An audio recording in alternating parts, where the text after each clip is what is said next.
शुरू करता हूँ अल्लाह के नाम से। बिस्मिल्लाहिर्रहमानिर्रहीम।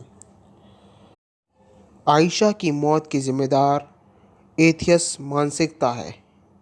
जी हाँ, आपने सही सुना। अब मैं उसे ही प्रूफ करने जा रहा हूँ। सबसे पहले ये देखते हैं कि आयशा ने सुइसाइड क्यों किया। जो न्यूज़ आ रही है उससे ये पता चल रहा है कि आयशा ने इसलिए सुसाइड किया क्योंकि उसका शौहर दहेज की मांग कर रहा था। अब मैं आपको बताऊंगा कि इसका एथियज़म कनेक्शन क्या है। एथियस मानसिकता ये कहती है कि मज़हब को छोड़ो, यानी इस्लाम को छोड़ो और क्या अपनाओ, एथियज़म अपनाओ। और आरिफ जो आयशा का शौहर था उसने कुछ ऐसा ही किया। अगर वो इस्लाम को फॉलो करता होता तो आज उसने दहेज नहीं मांगा होता, और अगर दहेज नहीं मांगा होता तो उसके माँ बाप मतलब आयशा के पेरेंट्स को कोई तकलीफ़ नहीं हुई होती और आयशा सुइसाइड नहीं करती। तो इसके पीछे जो है, यानी आरिफ के पीछे जो है, वो एथियस मानसिकता है।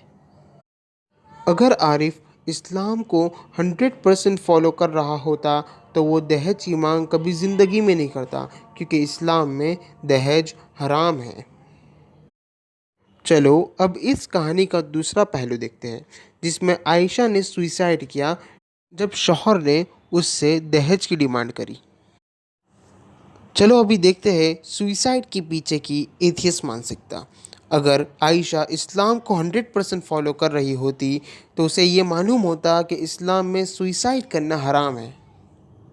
ये इसी तरह हराम है जिस तरह पोर्क खाना हराम है, जिस तरह शराब पीना हराम है। तो अगर आयशा ने इस्लाम को 100% फॉलो किया होता तो आज एक जवान लड़की की जान बच गई होती। और अगर आयशा इस्लाम की एकदम हार्डकोर फॉलोवर होती तो जब उसकी डैडी ने आयशा को प्रॉफिट मोहम्मद सल्लल्लाहु अलैहि वसल्लम की कसम दी तो वो बिल्कुल सुइसाइड नहीं करती थी। तो ये सुइसाइड का होना, ये दहेज का मांगना, ये सब के पीछे एक एथियस मानसिकता है। बल्कि एथियस लोग को खुद इस्लाम फॉलो करना चाहिए और इस बात को प्रमोट करना चाहिए कि इस्लाम को फॉलो करो। सिर्फ इस्लाम ही क्यों, क्योंकि सिर्फ इस्लाम ही इस बात की तालीम देता है, सिर्फ इस्लाम के पास ही ये टीचिंग है कि दहेज मांगना हराम है, सुसाइड करना हराम है। दुनिया में कोई ऐसा रिलीजन नहीं जिसकी किताबों में, जिसके होली बुक्स में ऐसा लिखा हो कि दहेज नहीं मांगा जाए, दहेज मांगना हराम है। और सुसाइड करने का ये गुनाह है कि अगर कोई फांसी पर लगकर सुसाइड करता है तो क़यामत तक उसको वही सज़ा मिलती रहेगी। तो सुसाइड करना हराम इस्लाम ने बताया, दहेज मांगना हराम इस्लाम ने बताया। तो इस्लाम को प्रमोट करने की कोशिश की जाए, हर गली में मदरसे खुल जाए ताकि इस्लाम की टीचिंग आम हो जाए और समाज से ड्रग्स, पोर्नोग्राफी, दहेज, सुसाइड जैसी गंदी चीज़ ख़त्म की जाए और पूरी दुनिया एक यूनिटी में आ जाए। And these are the benefits of इस्लाम।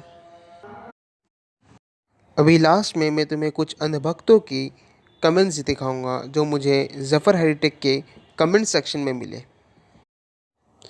जिसमें एक कमेंट्स में मुझे दिखा कि लड़का जो था यानी आरिफ जो था वो कट्टर मुस्लिम था। तो इन अनभक्तों से मैं ये कहूँगा, अगर वो कट्टर मुस्लिम होता तो कभी दहेज की डिमांड ही नहीं करता। तो अंधभक्तों, पहले इस्लाम को पढ़ो। और भले की बात यह है कि इस कमेंट्स में बहुत सारे लाइक्स भी आए हैं। और दूसरा कमेंट्स ये है कि इसमें लिखा हुआ है कि लीव इस्लाम। अरे अंधभक्त, इस्लाम को 100% फॉलो नहीं करने की वजह से इतना बड़ा एक्सीडेंट हुआ। इस्लाम को, अगर वो लड़की इस्लाम को फॉलो कर रही होती, उसका शौहर इस्लाम को फॉलो कर रहा होता तो वो दहेज की कभी डिमांड ही नहीं करता और वो लड़की की जान बच गई होती। तो तुम्हारे अक्ल में कभी लॉजिकल थिंकिंग आएगी क्या?